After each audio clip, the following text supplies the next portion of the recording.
रात दिन परमात्मा के नाम का गुणानुवाद कर।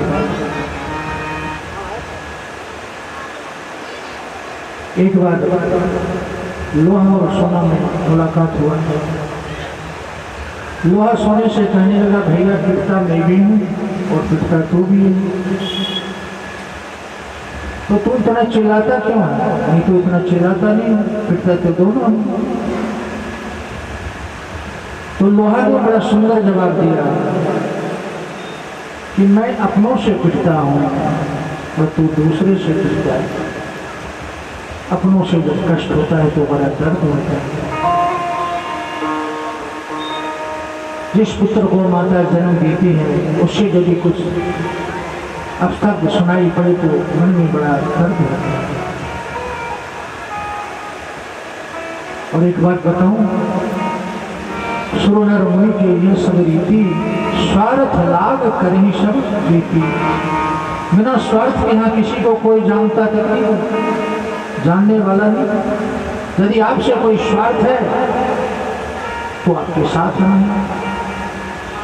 ये संसार है और संसार सड़क रहा है, हम लोग भी सड़क रहे हैं। हम कहते इतनी उम्र हमारी बीत गई, उतनी कम हो गई हमारी।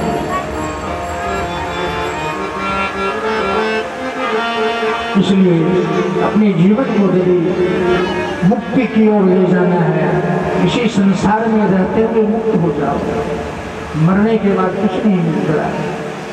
एक कल्पना करते हैं कि स्वर्ग है, नरक है, सब इसी धरातल पर है। अत्रैव स्वर्गम नरकः, सब यहीं। उसी ध्रुव जी के वंश में अंग नाम के राजा हुए। अंग के यहाँ कोई संतान नहीं था।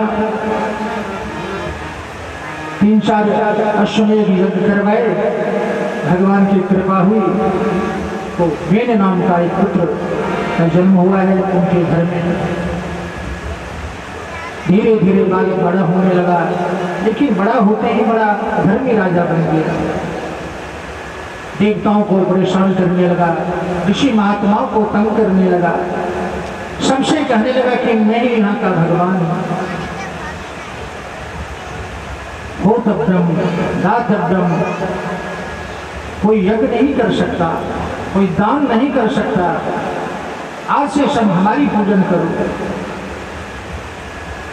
सारे महात्मा ऋषि परेशान हो गए। मैं इनको सब मिलकर के एक दिन बहुत समझाया कि राजा का परम कर्तव्य है कि प्रजा का सुंदर पालन करना, उसकी रक्षा करना। राजा को कभी अधर्मी नहीं होना चाहिए। देखो, देश का भी राजा को ठीक होना चाहिए, तभी हम लोग सुखी रहेंगे। आजकल देख रहे हो ना कितनी महंगाई बढ़ गई है। किसी के मन में शांति नहीं है, पूरे संसार में त्राही त्राही मचा हुआ।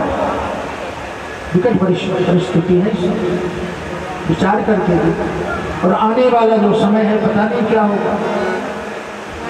अपने जीवन को सुधार लो, संवार लो, बड़ा भयावह समय आने वाला है, बहुत विकट समय आने वाला है। इसलिए जितना हो सके प्रभु का चिंतन करो। तुलसीदास ने कहा कि कई कई कोष में एकाध दीपक दिखाई पड़ेगा, वो समय आने वाला है। कितने लोग मारे जा रहे हैं, पहले ऐसा होता था, कभी कभार सुनाई पड़ता था वहां गाड़ी पलट गई, कभी कभार। आजकल तो हजारों लोग मारे, धीरे धीरे संसार खाली हो रहा है। इसलिए प्रभु नाम का गुणानुवाद करो। ऋषियों ने बड़ा समझाया बेन को, बेन मानने को राजी नहीं हुआ। सभी ऋषि मिलकर के ऐसे हुंकार भरी कि बेन की मृत्यु हो गई, मर गया। अब उस नगर में कोई राजा रहा नहीं, राजा की मृत्यु हो गया, धार्मिक लोग ज्यादा प्रकट हो गए, पापाचार बढ़ गया। तो बेन की माता सुनीता ने उसके शरीर को सुरक्षित रखा। बिना राजा के जब त्राह त्राह होने लगा तो देवता करके उसके शरीर का मंथन किया, तो निशीथ नाम का एक व्यक्ति प्रकट हुआ। विष्णु ने कहा बैठ जा, निषाद कहलाया, जो बनखंड में विचरण करते रहते हैं। फिर दूसरी बार देवताओं ने बेन के अंग का मंथन किया है। ईश्वर लक्ष्मी स्वरूपा रुचि और नारायण स्वरूपा पृथु का प्रादुर्भाव हुआ है, दोनों प्रकट हुए हैं, लक्ष्मी और नारायण। पृथु भगवान सुंदर राजा बने हैं। राजा बनते हैं, उनको पता चला कि पृथ्वी पर कुछ अन्न है ही नहीं, प्रजा खाएगी क्या। क्रोध में आकर पृथ्वी से लड़ने को तैयार हो गए। पृथ्वी गाय का रूप बना करके आगे आगे दौड़ गई। थक हार करके पृथ्वी खड़ी हो गई, हाथ जोड़ करके कहने लगी, राजन इसमें मेरा कोई कसूर नहीं। ब्रह्मा ने सारी औषधियां हमारे पास दी, लेकिन दुष्टों ने सब औषधि को खा गया, अन्न रहा ही नहीं, बीज को ही खा गए। मैं करूं तो क्या करूं। आप धरती को समतल बनाओ, मैं फिर धरती को उपजाऊ बना दूंगी, हरी भरी बना दूंगी। और राजा पृथु ने धरती को समतल किया है। राजा पृथु के पहले धरती पर एक भी व्यक्ति नहीं था, न कोई नगर था, न कोई ग्राम था। उनके आने के बाद ही धरती पर नगर ग्राम बसाए गए।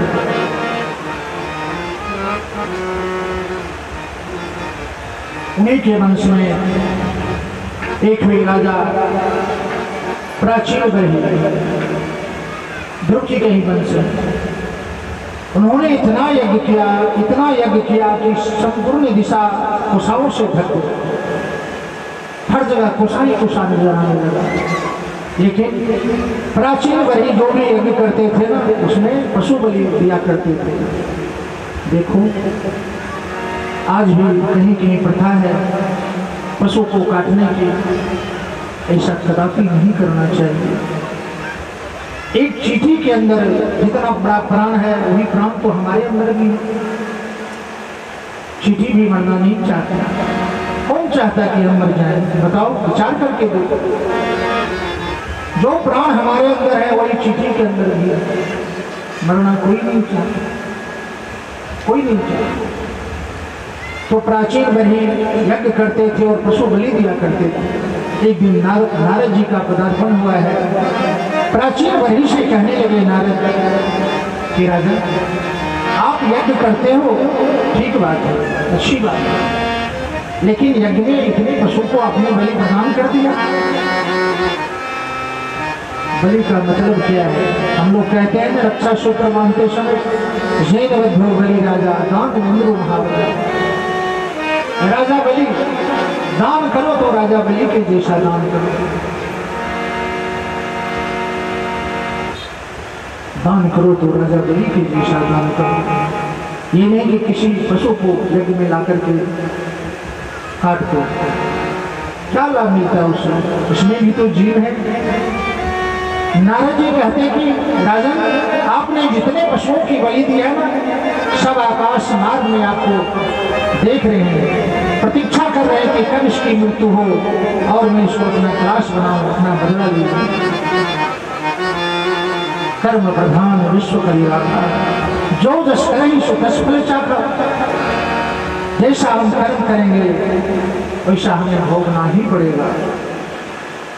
आवश्यक में भी कृतज्ञम कृतम कर्म शुभा शुभम, शुभ और अशुभ जैसा भी कर्म हमारा बनता है भोगना तो पड़ेगा और यही भोगना पड़ता है। हमें पता नहीं चल पाता है। हम अपने आप को सोचते हैं कि मैंने अमुक व्यक्ति को ठग लिया, अमुक का नुकसान कर दिया। अरे परमात्मा सब देख रहा है, उनके नजरों से क्या छुपाना, क्या छुपाना, सब देखता है। इसलिए जीवन में जितना हो सके सत्कर्म करो। बार बार कथा सुनते हो आप लोग, मन के अंदर शांति है क्या? अपने आप को एक बार प्रश्न करो। इतनी हम पूजन करते हैं, इतनी कथाओं में जाते हैं, बैठ करके सुनते हैं, क्या हमारे मन में शांति है क्या? करत करत अभ्यास ते धर्मति होत सुजान, रस की आवत जात ते शिल पर परत निशान। अभ्यास बनाओ। हम लोग अभ्यास बनाते ही नहीं है बैठने का। भाव के साथ बैठो। इतनी जल्दीबाजी होती है कि मंदिर में गए ना तो फटाफट अपना धूप अगरबत्ती दिखाए और भग लिया। शांति नहीं है, मन कहीं और है और मंदिर में धूप दिखा रहे हैं। जय जगदीश, क्या मतलब? मन कहीं और है और है मंदिर में।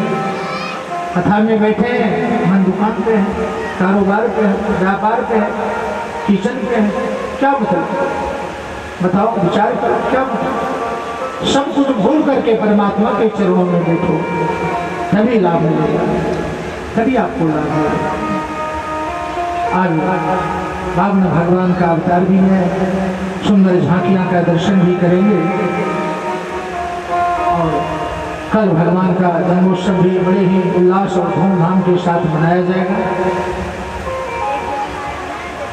सुंदर व्यवस्था आप लोग बना करके इस कार्य को करना है और बड़ा उत्साह के साथ। एक भजन सुंदर हो जाए, उसके बाद फिर मैं आपको सुंदर कथा सुनाता हूँ।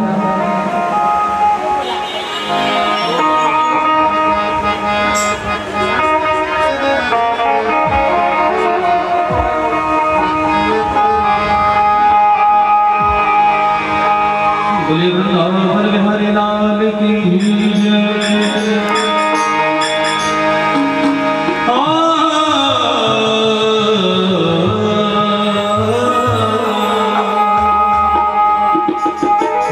तेरी बंसी पे जाऊं बलिहार, रसिया में नाचूंगी तेरे दरबार रसिया। ओ तेरी बंसी पे जाऊं बलिहार, रसिया में नाचूंगी तेरे दरबार रसिया। मैं तो नाचूंगी तेरे दरबार। तेरी मुरली पे जाऊं बलिहार, रसिया में तो नाचूंगी तेरे दरबार रसिया। मैं तो नाचूंगी तेरे दरबार रसिया। मैं तो नाचूंगी तेरे दरबार रसिया। मैं तो नाचूंगी तेरे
मटकी उठा के मैं तो बनी रे गुजरिया, मटकी उठा के मैं तो बनी रे गुजरिया। ओ मैं तो कर आई, मैं तो कर आई, मैं तो कर आई सोना संगार रसिया, मैं तो नाचूंगी तेरे दरबार रसिया, मैं तो नाचूंगी तेरे दरबार रसिया, मैं तो नाचूंगी तेरे दरबार रसिया, मैं तो नाचूंगी तेरे दरबार रसिया।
कभी हम इतने भाव विभोर हो जाते हैं, हमें ये पता नहीं होता हम गा क्या रहे हैं, स्तर क्या रहे हैं।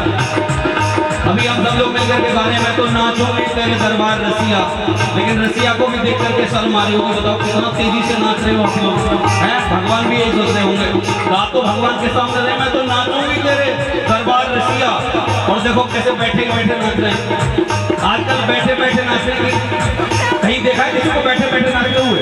एक बार खड़े होकर के झूम करके गोविंद से कहना है, मैं तो नाचूंगी तेरे दरबार रसिया, मैं तो नाचूंगी तेरे दरबार रसिया, मैं तो नाचूंगी तेरे दरबार रसिया, मैं तो नाचूंगी तेरे दरबार रसिया।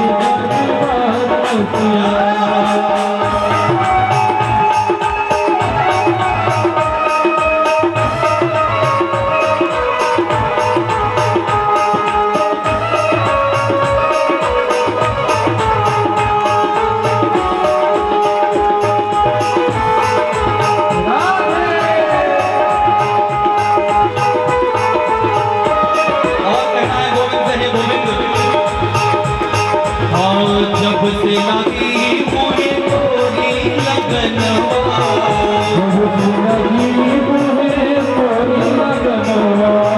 मोहे लगनवा, मोहे लगनवा,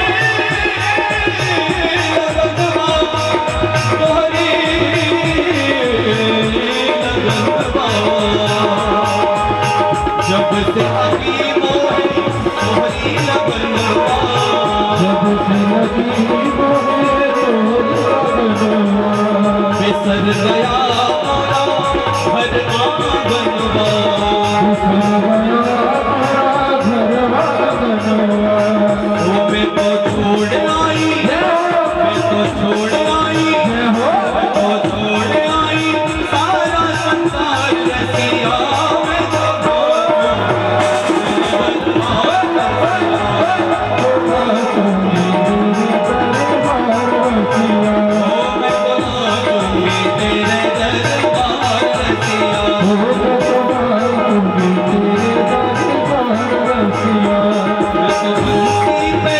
Oh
इदं कल्पतरोर्गलितं फलं शुकमुखाद्रविमृतद्रवसंयुतं पिबत भागवतं रसमालयं मुहुर्मुहुर्षिता भुवि भावुकाः।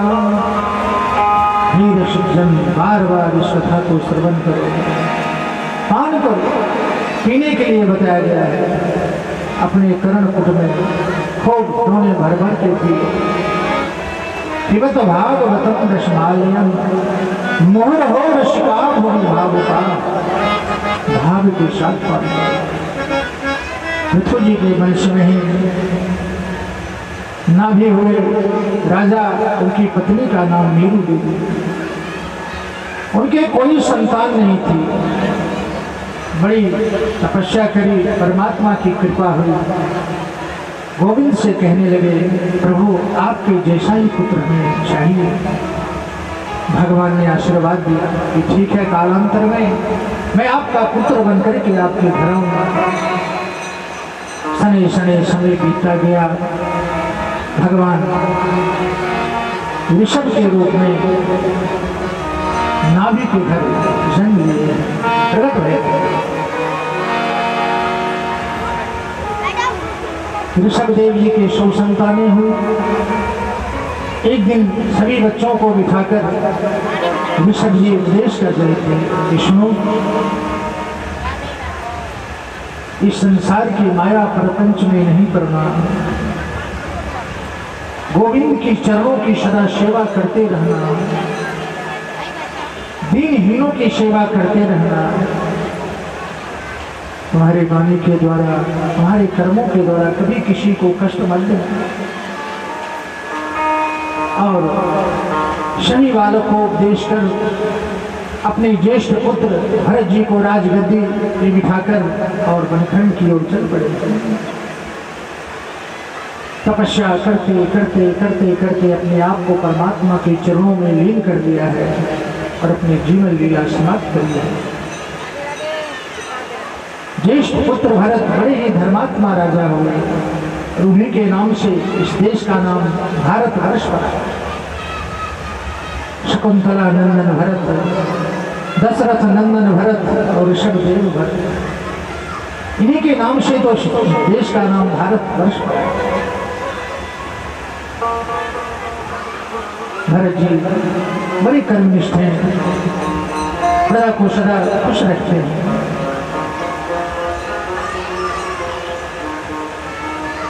लेकिन अनपढ़ हैं, ज्ञान कम है, जानबूझ करके अज्ञानी बने हैं। क्या ज्ञानी बनना? हमें तो परमात्मा का वंदन करना है, चिंतन करना है।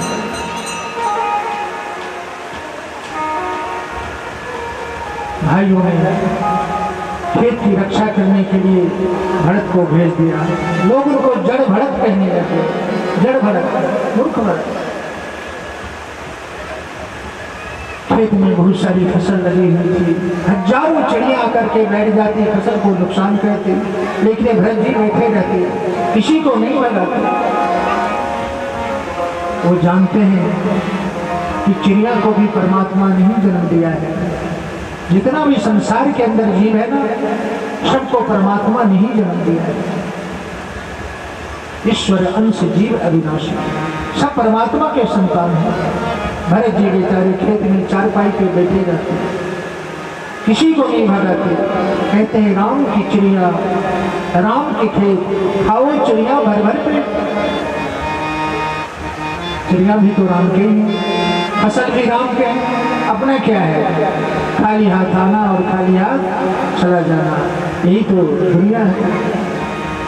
दो नीति से दुनिया चलती है, दिन और रात, स्वर्ग और नर्क, धर्म और अधर्म। दो नीति से दुनिया चलती है, लेकिन हमारी नीति दो नहीं होनी चाहिए। एक नीति के द्वारा परमात्मा का चिंतन करेंगे, किसी भी भाव से उसे प्रभु स्वीकार करते हैं। उस शरीर को भी भरत जी ने धर्म में ही लगा दिया। रात दिन भगवान के नाम का चिंतन करना। एक दिन गंडकी के किनारे एक आश्रम पर गए, वहां रहने लग गए। रोज गंगा स्नान करने जाते हैं और जैसे नदी में प्रवेश किए, एक भस्मा मृगी जो सगरवा थी, सिंह की दहाड़ सुन करके मृगी ने उस छलांग लगाई और गर्भस्थ शिशु पानी में बह गया। ऋषभ भरत जी उसको अपने गोद में उठा लिया और अपने आश्रम ले आए। पुलस्त ऋषि के आश्रम ले आए, बड़ी सेवा करने लगे। धीरे धीरे सेवा करते करते उस मृगे से भरत जी को बड़ा मोह हो गया, प्रेम हो गया। देखो, कहते हैं हमारी आयु 100 वर्ष की है, सब यही मानते हो कि 100 वर्ष तो जीना ही है, लेकिन ये कलिकाल है। 60 के बाद तो उससे भी कम ही लोग जी पाते हैं। जो पुराने लोग हैं वो 100 वर्ष तक चले भी जाए। आज के समय के लोग 100 वर्ष तक जा नहीं पाए, क्योंकि खान पान इतना दूषित हो गया है, शुद्ध कुछ भी नहीं है, न हवा शुद्ध, न जल शुद्ध, न भोजन शुद्ध, कुछ शुद्ध नहीं है। तो हमारा शरीर कैसे रह सकता है लंबे समय तक? बड़ा प्रेम हो गया भरत जी को, रात दिन उसकी सेवा करते, अपना माला भी करते। एक दिन भरत जी की आंखों से ओझल होते हुए मृग का छोना कहीं निकल पड़ा। भरत जी ने देखा कि आज छोना आश्रम में नहीं है, मन में विचार करने लगे, कहीं गया होगा, आ जाएगा लौट कर। सायंकालीन हो गई, लौट करके नहीं आया और उस मृगी को याद करते करते भरत जी ने अपना जीवन लीला समाप्त कर दिया है। अंतमति सागति, मरने के समय में जैसा चिंतन हमारा होगा ना, उसी रूप में हमारा फिर अगला जन्म होता है। भरत जी ने उस मृगी का चिंतन करते करते अपना प्राण त्याग दिया और पुनः उनका जन्म उसी मृगी के रूप में हुआ है। लेकिन पूर्व जन्म के संस्कार, परमात्मा के चरणों का बंधन, उनके नाम का गुणानुवाद आज भी उनके जीवन में है। उस शरीर को भी भरत जी ने त्याग दिया है। ईश्वर अंगिरा गोत्रीय ब्राह्मण के घर में उनका जन्म हुआ है। भरत जी का जन्म अंगिरा गोत्रीय ब्राह्मण के घर में हुआ है। अवधूत वेश बना करके खड़े रहना, न खाना, न पीना, न सोना, जहां पड़े हैं वहीं टट्टी, वहीं पेशाब करना, अवधूत की तरह। कई कई सिद्धियां उनके समक्ष आ गई, लेकिन किसी को भरत जी ने स्वीकार नहीं किया। सिद्धियों का क्या करना, हम तो परमात्मा के। एक दिन वनखंड में महाकाली की पूजा करनी थी डाकुओं को, प्रत्येक वर्ष किया करते थे, पशु बलि की आवश्यकता थी, लेकिन वो नर बलि दिया करते थे। समस्त जगह ढूंढ लिया, कोई मिला नहीं। भरत जी खेत में बैठे हुए थे, पकड़ करके ले गया, सुंदर स्नान कराया, श्वेत वस्त्र पहनाया, खड्ग निकाल ली और जैसे ही भरत जी का वध करने वाला था, महाकाली विकराल रूप में प्रकट हो गई और उन डाकुओं का संहार कर दिया। देखो, ब्राह्मण का सदा सम्मान करना चाहिए। देवाधीनम जगत सर्वम मंत्राधीनम च देवता तन्मंत्रा ब्राह्मणाधीनम तस्मात् ब्राह्मणी देवता। सारा संसार किसके अधीन है बताओ? भगवान के अधीन है। हम लोग सब ईश्वर को मानते हैं। देवाधीनम जगत सर्वम, और देवता किसके अधीन है? मंत्राधीनम च देवता। देवता मंत्र के अधीन है। मंत्र से ही तो हम लोग बुलाते हैं, आवाहयामि, स्थापयामि, पूजयामि, तो भगवान आ जाते हैं। बेशक उनको हम देख नहीं पाते। मंत्राधीनम च देवता तन मंत्रा, वो मंत्र किसके पास है? तन मंत्रा ब्राह्मणाधीना तस्मात् ब्राह्मणी देवता। ब्राह्मण ही देवता है, और ब्राह्मण को भूदेव कहा गया है, धरती का देवता। इसलिए ब्राह्मण का कभी अपमान नहीं करना चाहिए।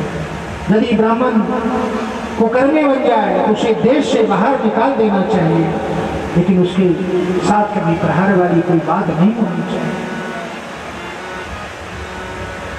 संतों का सम्मान करो, ऋषियों का सम्मान करो, ब्राह्मणों का सम्मान करो, सबका सम्मान करो।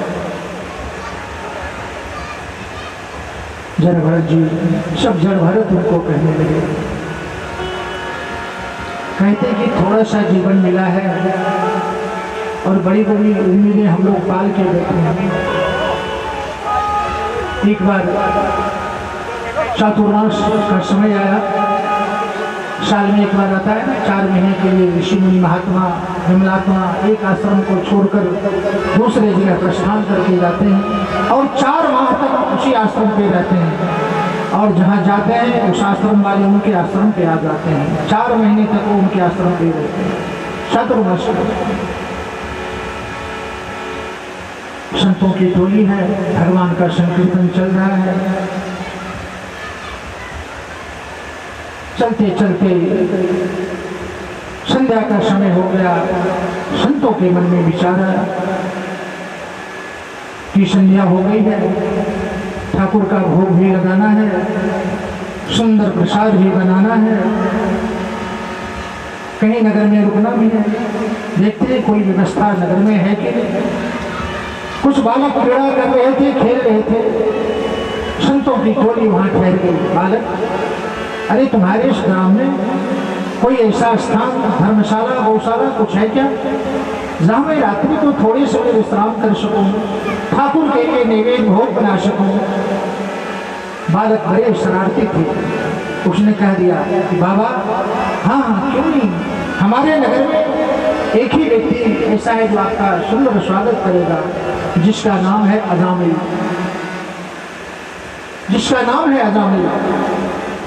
अजामिल कर्म से ब्राह्मण है, जन्म से भी ब्राह्मण है। कहते हैं कर्मणा जायते जंतु कर्मणैव विलीयते, सुखम दुखम भयम छेदम कर्मणैवाभि पद्धति। कर्म से व्यक्ति शूद्र बन जाता है, कर्म से व्यक्ति ब्राह्मण बनता है, कर्म से तो है सब कुछ। ब्रह्म जानाति सवे ब्राह्मण, जिसने ब्रह्म को जान लिया है वही तो ब्राह्मण है। और ब्राह्मण होकर के यदि मदिरापान करता है, मांस भक्षण करता है, तो किस बात का ब्राह्मण है, कैसा ब्राह्मण है। हमारे प्रेमानंद जी कहते हैं कि जिस प्रकार से आलू जमीन से फल के रूप में निकलता है, उसी प्रकार से प्याज भी निकलता है, लहसुन भी निकलता है, वो भी तो फल ही है। लेकिन फर्क इतना है कि उसमें तामसी प्रवृत्ति है, उसको ज्यादा सेवन करने से क्रोध आता है, लालच बढ़ती है, अहंकार आता है। और सात्विक भोजन यदि हम जीवन में करते हैं तो हमारा मन शांत रहता है, पवित्र रहता है, हम गलत किसी के बारे में सोच नहीं सकते। बालक ने कहा और महात्मा अजामिल के घर की तरफ चल पड़े। रात्रि के 9 बज रहे हैं। अजामिल के द्वार पर जाकर के संतों ने आवाज लगाया, बेटे अजामिल, बेटा अजामिल, ओ बेटा अजामिल, जरा बाहर निकलो। अजामिल डाका डालने गया हुआ था, घर पे उसकी वेश्या पत्नी थी। अपनी पत्नी को तो पहले ही वेश्या के कारण बाहर निकाल दिया था।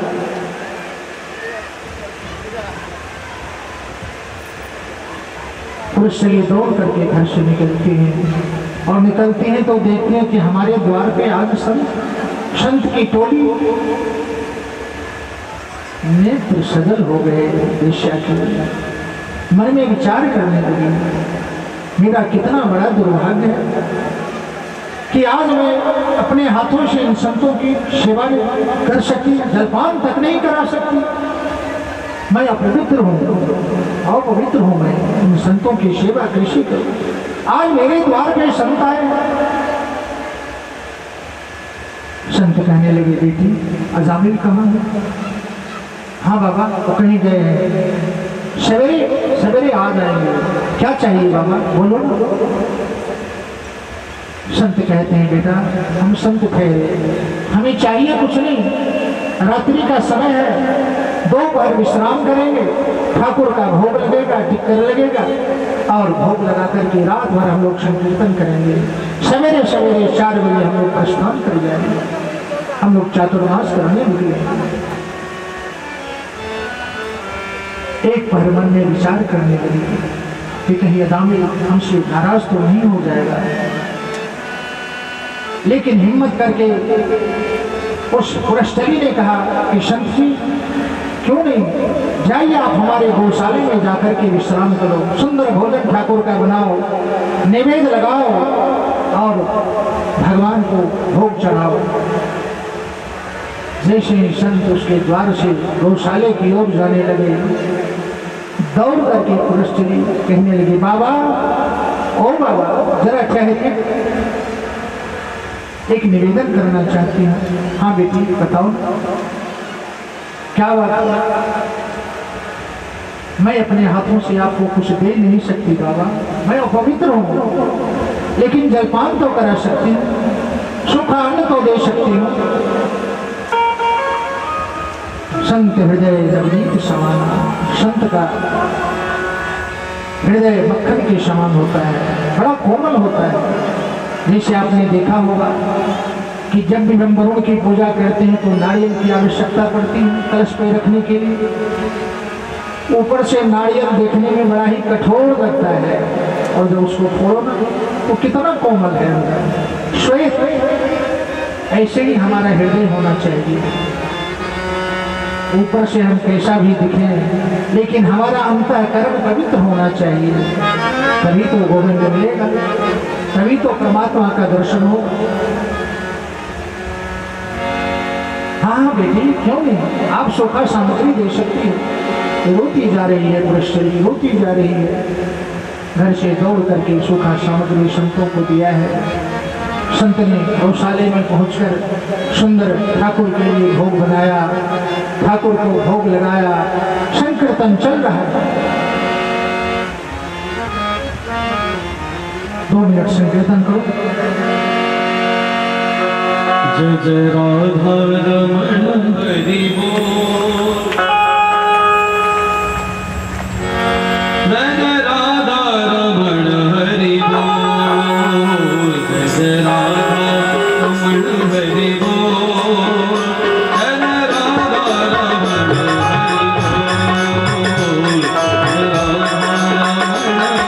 हरि बोल, जय जय राधा रमण हरि बोल, जय जय राधा रमण हरि बोल, जय जय राधा रमण हरि बोल, जय राधा रमण हरि बोल, जय जय राधा रमण हरि बोल, जय जय राधा रमण हरि बोल, जय जय राधा रमण हरि बोल, जय जय राधा रमण हरि बोल, जय जय राधा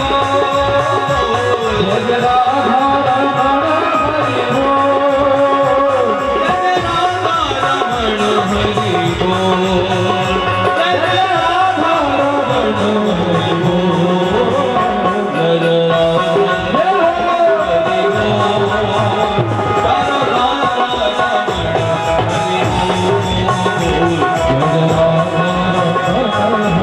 Oh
से वो जोर से भरे कपोल जय राधा रमण हरि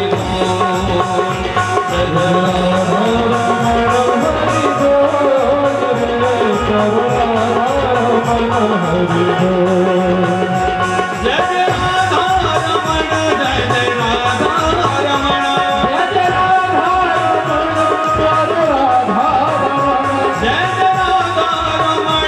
प्यार राधा रमण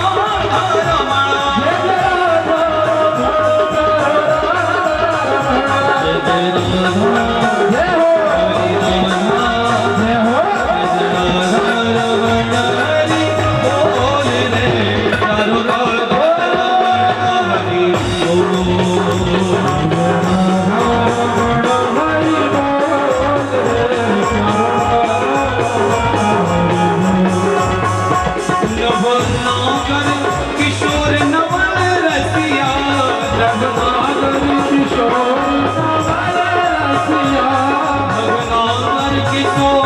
नवल रसिया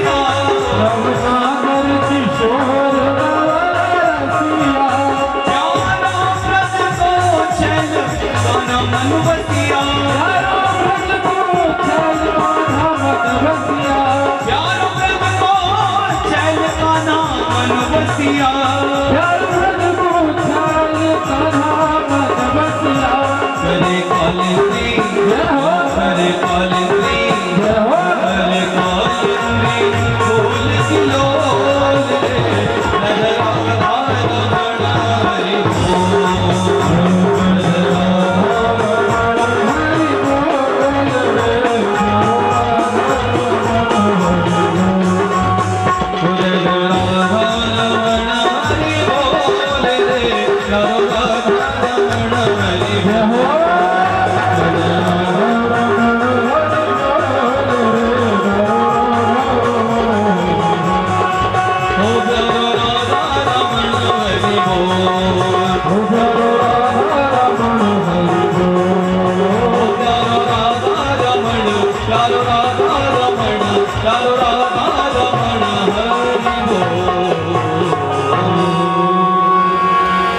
कीर्तन करते जा रहे हैं, चारों राधा हरि बोल कीर्तन चल रहा है।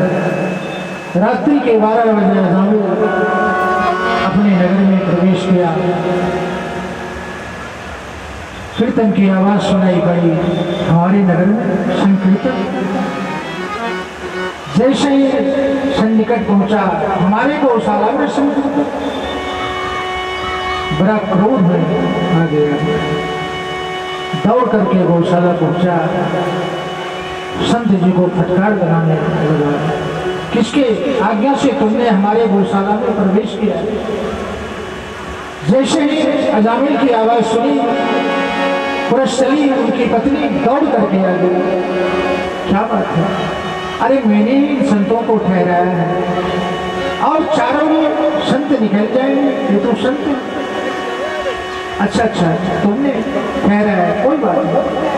देखो पत्नी की बात को सब मानते हैं और मानना भी चाहिए, तभी कल्याण है।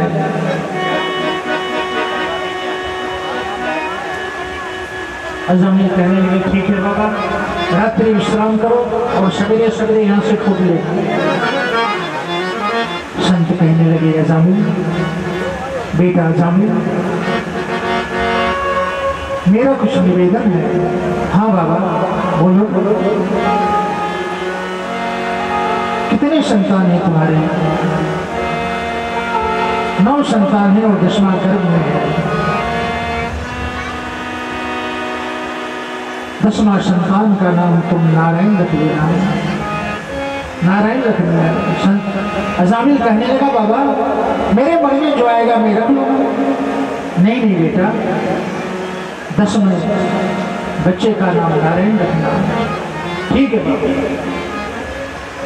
और संत वहां से रात्रि विश्राम कर चले गए। अज़ामिल के घर में बालक जन्म लिया, क्योंकि बहुत बड़ा पापी बन गया था अज़ामिल। रात दिन चोरी करना, डाका डालना, दूसरों को कष्ट देना,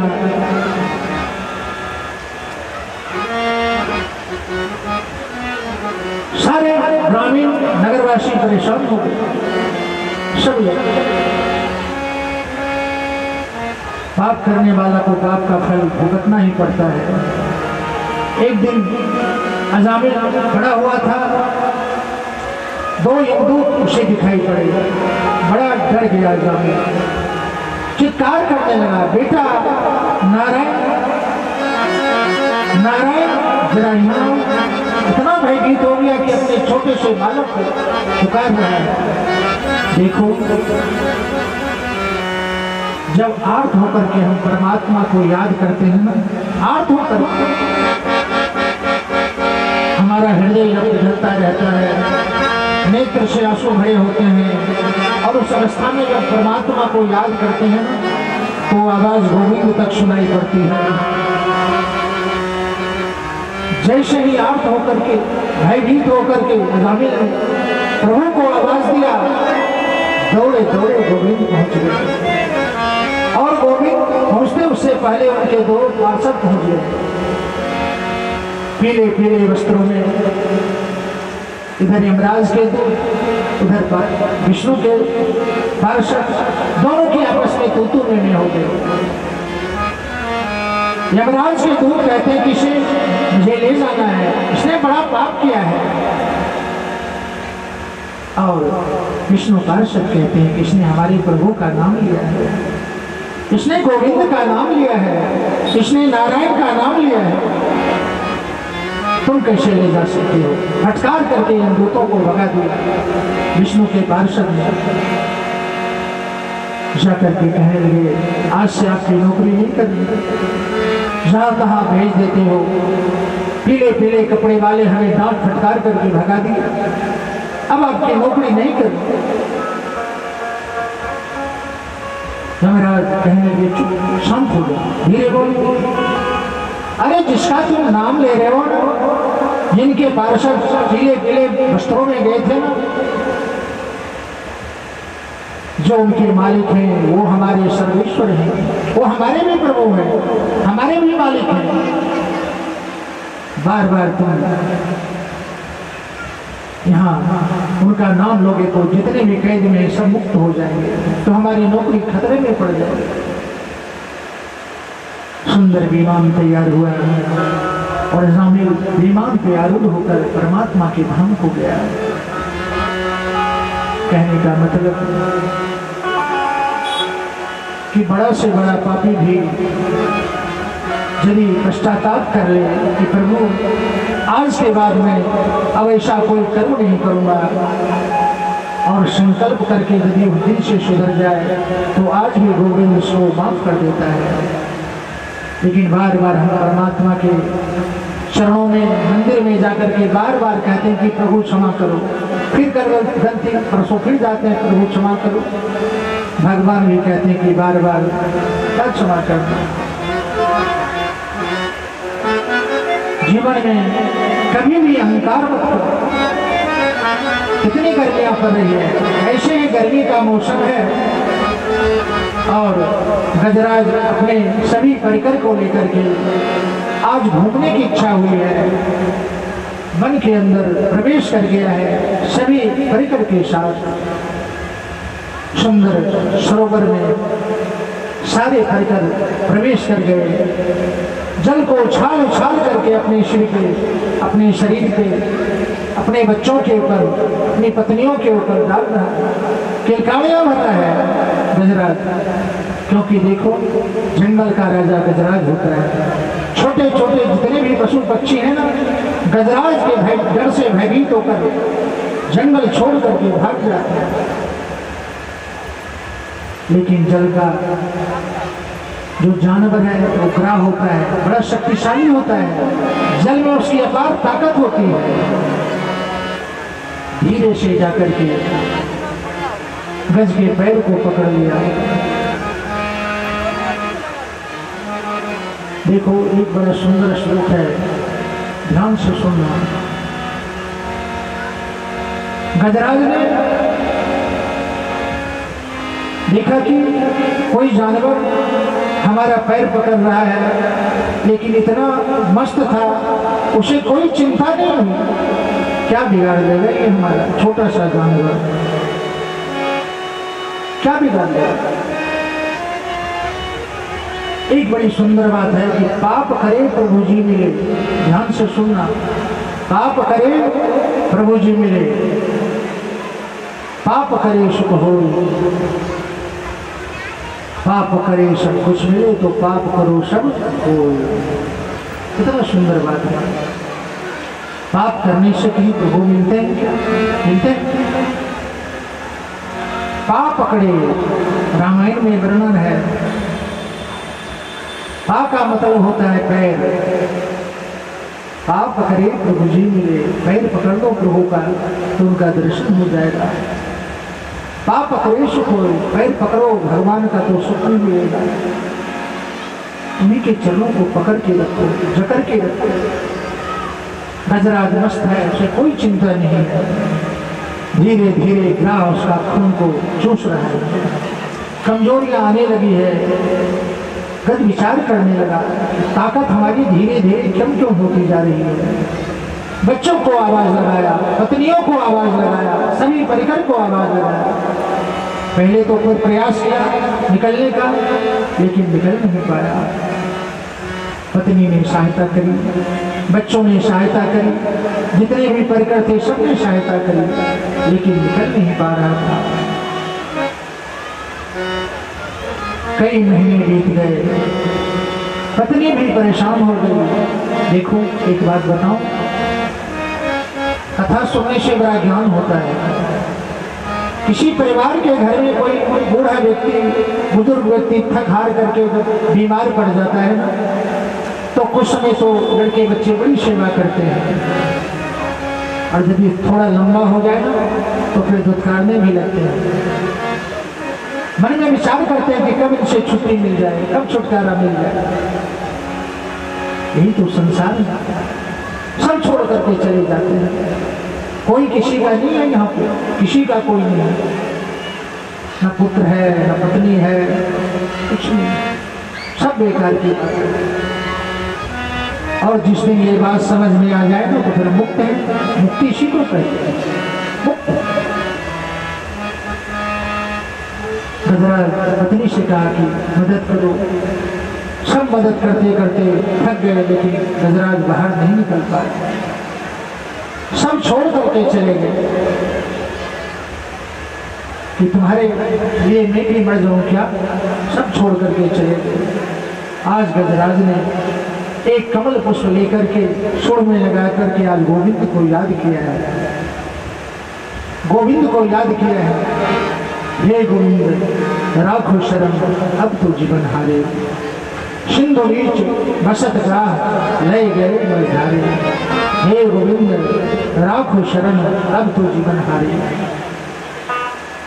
परमात्मा को गजराज कमल दल लेकर के पुकार रहा है, और जब आर्थ होकर के गजराज ने भगवान को पुकारा तो भगवान को तो आना ही पड़ता है।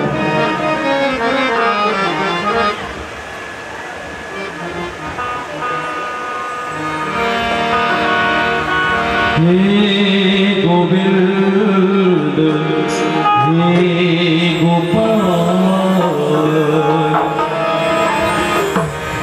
हे गोविंद हे गोपाल, अब तुझी भजन आए।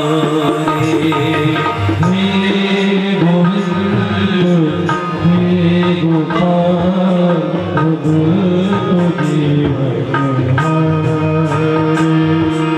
हे गोविंद हे गोपाल, अब तुझी भजन आए।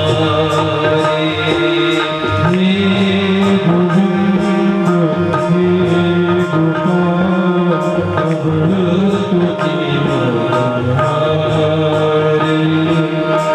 नीर पीवन हे गोपाल,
हे गोविंद हे गोपाल अब तो जीवन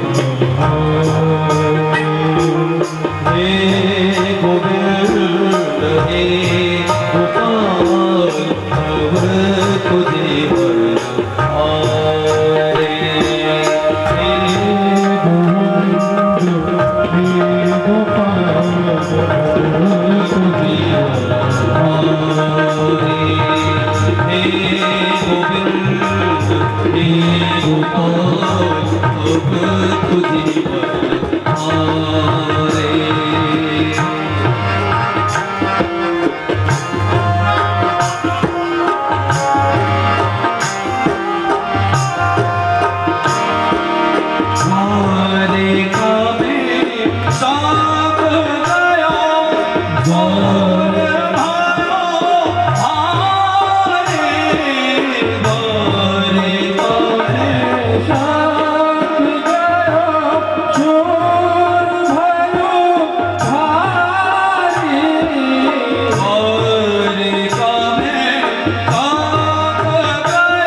भगवान से